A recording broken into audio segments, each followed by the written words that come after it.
Hi, and welcome to video number 3 of the COVID crisis in your personal finances. I hope you've been enjoying these, and I know that today's is going to be very helpful.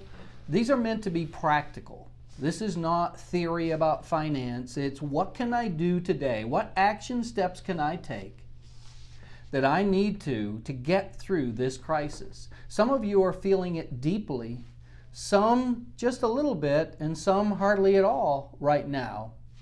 But in the weeks and months to come, unfortunately, there's likely to be more pain financially in addition to the health pain.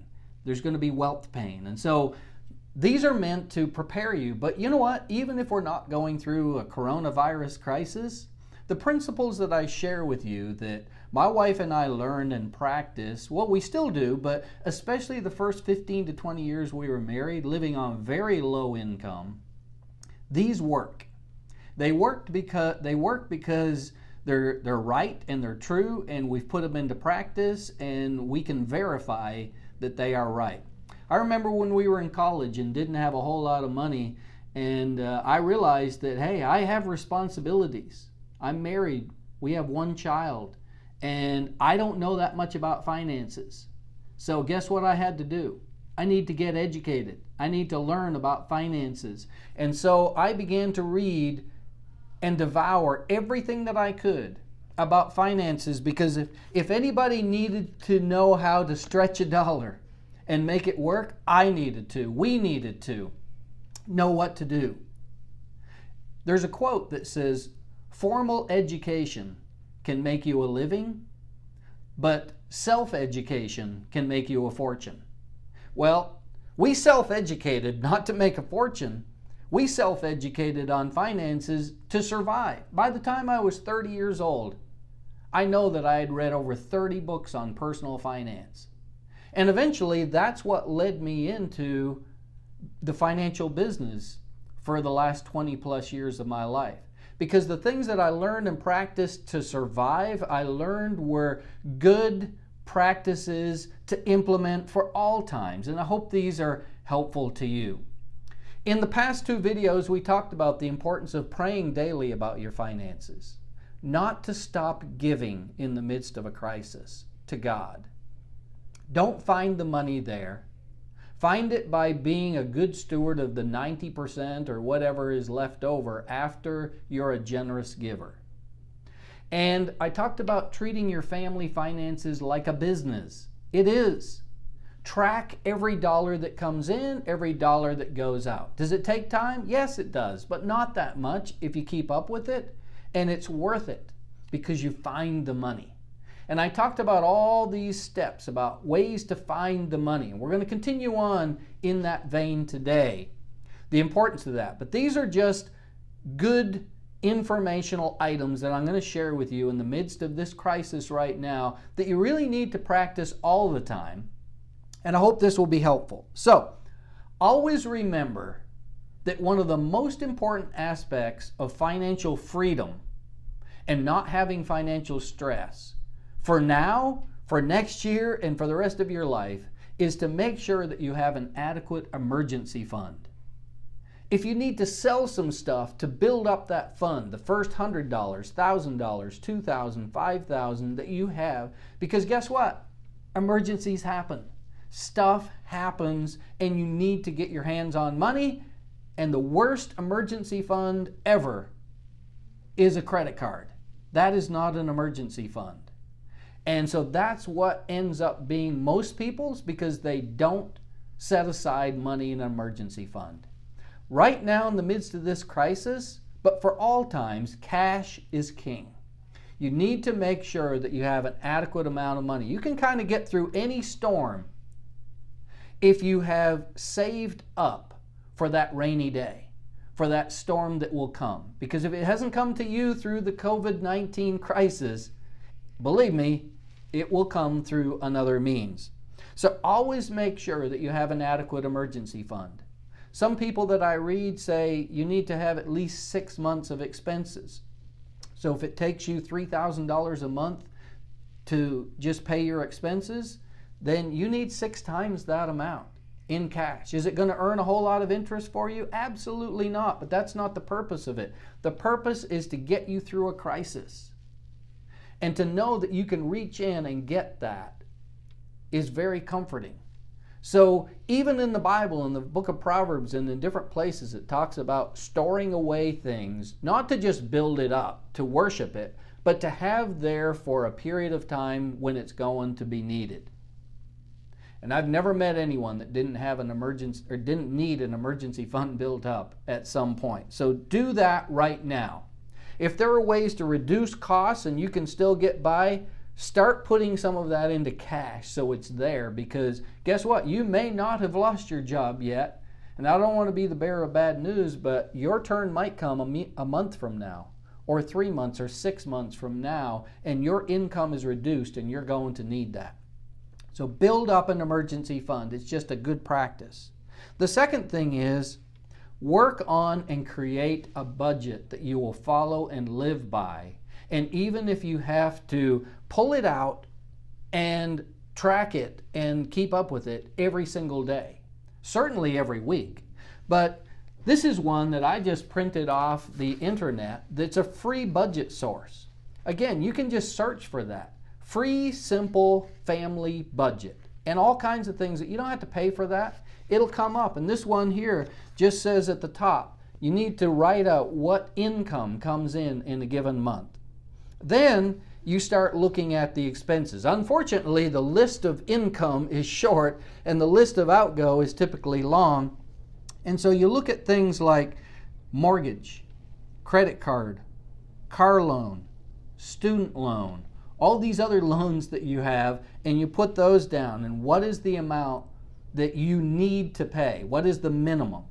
And then you start looking at things like utilities, gas, oil, electricity, telephone, water and sewage, and all those kinds of things. And then insurance.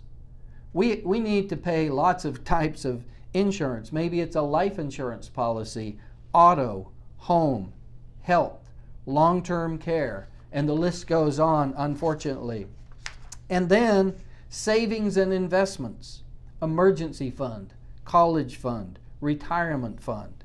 And then miscellaneous like groceries, childcare, vacation, entertainment, clothing, gas, commuting, out-of-pocket costs, other miscellaneous. And you just list those things. Now, what you want to make sure is that the outgo is less or at least even to the income. If not, you need to eliminate some things. You've got to shave some things down, and you need to keep up with this. You know, I know people who say, oh, okay, I've got $4,000 coming in, and I've added up all these expenses, and it's exactly even. But how do you know that that's actually what you are currently paying per month? It looks good on paper. The only way to know that for sure is that you need to have a tracking plan. So the budget and the tracking plan go hand in hand. I'm not here to promote any books or anything of my own or other people, but I do know that Dave Ramsey has a plan called Every Dollar. But you can look on the internet, and again, free tracking plan for budgets. Or you can just use a pen and paper. That's why I brought my notepad in here today to show you that this is work, this is business. You have a family business that takes in income and you need to track the outgo. And yeah, there's work to it. And all of us have the time and need to make the time to work on our family finances, and especially in a time of crisis, but really all the time. If you did it all the time, there really wouldn't be any crisis. So we need to be working on this. It's being a good steward, because my belief is that if you are a follower of Christ, every dollar that you've ever been entrusted with is a gift from God, and you are responsible to be a good steward of that money that comes in. That one day He's going to help hold us accountable for what did we do with what He gave to us. And so how can we know if we're being a responsible steward if we don't even know where our money goes? And folks, 9 out of 10 people in Canada and the United States couldn't tell me or somebody else exactly where their money goes. I'm looking for you to change your ways, to change this percentage and start minding your P's and Q's, minding your dollars and cents. So cash is king. Have a budget. Work the budget, not just for a month, for a year, and then 5 years, and then 10 years, and for the rest of your life. Work a budget. People don't like it because it seems straining, but they like the fact that they have money when they need it, and that's what it's there for. It's like guardrails on a bridge. It's there to keep you safe. So you need to work on your budget, have a good tracking plan, whether it's a fancy app on a computer or iPad, or whether it's just good old writing it down. There's something about writing it down and looking at it and reviewing it that just, it sinks in where that money is going. And number 4, today in this video, you need to understand and take advantage of the government stimulus for this emergency. If you're in the United States, they've put out this thing called the CARES Act. You need to find out what that means to you and to your family. Do you know that there will be thousands, tens of thousands of families that miss out on an opportunity where the government is trying to sustain you and keep you afloat? And in my strong opinion, it is not wrong to utilize that money. They know that people have been hurt and they're trying to help us through an emergency situation. And I don't depend on the government to just bail me out. But in a situation like this, there are things there that will impact you, that will help you financially, that is there for every citizen. If you live in Canada, I've already looked it up.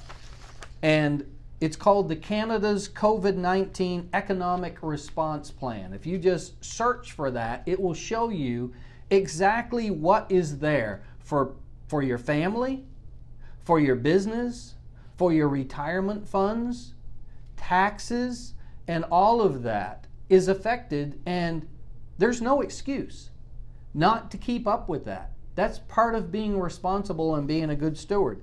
In the United States, it's called the CARES Act. And here's a paper that we're going to make available through your church and the folks that have made this video available to you. And it's called Retirement Changes to those that are under required minimum distributions. If you don't know what that is, it doesn't apply to you right now. But it's for people in retirement at a certain age. And this year, it's been waived. You don't have to take that out. Preparing your tax return is at a later date. Even the ability to contribute to it at a later date. Contributions to IRAs or Roth IRAs and that kind of thing. So your job is to keep up with this and to know what is there for your family, for your church, for your business, for whatever. And ignorance and not knowing isn't a good excuse, because we live in a world of information, and these things are missed out on by people all the time because they just didn't take the time to learn what they're all about. And you need to take the time to learn what they're all about and what it could mean to you and your family. And so another thing that I want to address is your retirement savings in general. A lot of people are asking because the stock market has taken a big hit. In March, there was a period where the stock market lost 30% in 22 days. It's the fastest and most rapid decline ever in the history of our stock market. And then in April, it came back some. In May, it continues to be very volatile and uncertain. Many people are predicting, but who knows? Many people are predicting that throughout the summer, things could get way worse before they get better. This is a time for you to manage your finances, and those retirement accounts are part of that. So what should I do in the midst of this? Don't make quick, knee-jerk, emotional decisions. That's not what you should do. But you need to, again, pay attention.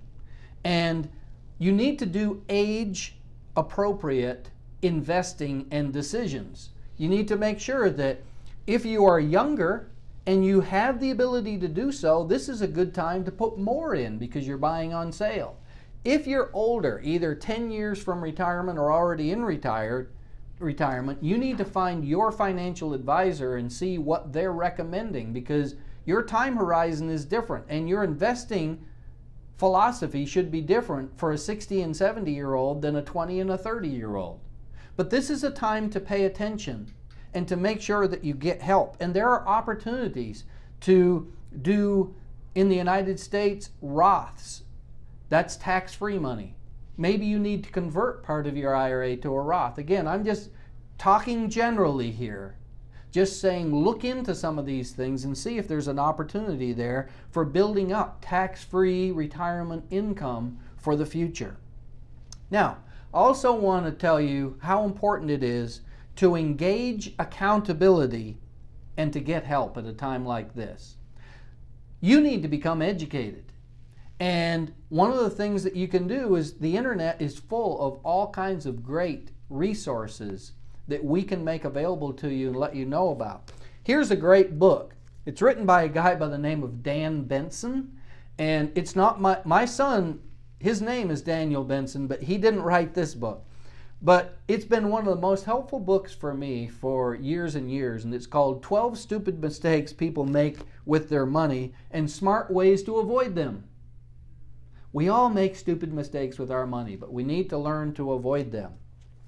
I'm not here to promote or sell any books, but here's a book that I took all those years, those first 20 years that I was learning, my wife and I, sacrificing, learning to live on little. We took all those books that we had read and literally thousands of hours of education and research to know how to be smart with money. And we condensed it into one book, and it's called From Failure to Financial Fitness. You can buy this on Amazon, I think for like $6 American money. And it literally has everything in there that I've talked about and much more, condensed in simple language, everything you need to know to be good at and successful at your personal finances. Again, it's a very quick book to read. It's $6, and I recommend that you get this, that you look at Dave Ramsey's books and other people's, Ron Blue and Joe Sangle, and just do some education. This is a time to become educated. It may be a time to find a financial coach or a financial advisor in your neighborhood, in your area, that somebody trusts, that can help you and guide you in a time like this. Read books. Increase your knowledge. Again, formal education can make you a living. Self-education can help you survive. Not just for now, but for the rest of your life. You need to do that. And accountability is very, very important. If for the first time you're starting a budget, a tracking plan, and all these other things, you may say to yourself, I'm not very disciplined. I need help. I need someone to keep me and make me accountable. I need somebody to hold my hand, to cheer me on, but also to spur me on when I need it. That's accountability. Find a budget buddy, or find somebody to help keep you accountable, that you don't spend money needlessly on things that really don't matter right now, that you are doing all of these things. Find somebody that you trust. And again, I think that it would be wise for you to find a financial counselor or advisor or coach or someone to guide you through this, to keep you on track. It's the same as anything in life. But wealth is one of those things that we generally need somebody to keep our feet to the fire, to make sure that we're minding those dollars and cents and keeping up with all. It's so easy to start. It's very difficult to keep going and to finish. Most people have started a budget. Almost every family in Canada and the United States, I bet, have started a budget. And the vast, vast majority of them are not using it today. Or, 6 months later, a year later, maybe even a few weeks later, it was gone. So, these are the things that you need to keep in mind. Hopefully this has been helpful for you. Now, God cares. God believes in you. I believe in you. I know these principles work because I've worked them now for over 40 years. It's nothing fancy. It's just doing it. It's not that there's anything really that probably you heard here in these 3 video series that you hadn't heard sometime in your life. But the key is not hearing it. The key is doing it. Information is good. And hopefully this has been good information. Information is good, but implementation is great. Did you get that? Implement it. Putting it into practice. Doing it. Not setting it on the shelf and saying, oh, that sounds good. Yeah, that's a good point. That's something we should do. It's doing it. It's action. It's work. It's continuing on. It's being disciplined, having accountability. God is cheering you on. I'm cheering you on. I know your family and friends, your church, your pastor is cheering you on to win in this situation. You are surrounded by people who care. And I want to leave this verse with you in conclusion. Proverbs 3, 5 and 6. Trust in the Lord with all your heart. What does it say? Trust in the Lord. Are you? Trust in the Lord with all your heart and lean not on your own understanding. In all your ways acknowledge Him, and He will make your paths straight. Great verse, great promise. I hope, again, that you will make it through this because you applied yourself, you trusted in God, you took the principles of stewardship and you put them into action. And to close this video series, I want to have a brief prayer with you. God, I pray for extra power, strength, help, wisdom, determination, and discipline for those that have viewed these 3 videos, that they put them into practice, that they be successful as stewards of yours because you love them very deeply. And I pray this in Jesus' name. Amen. And God bless you.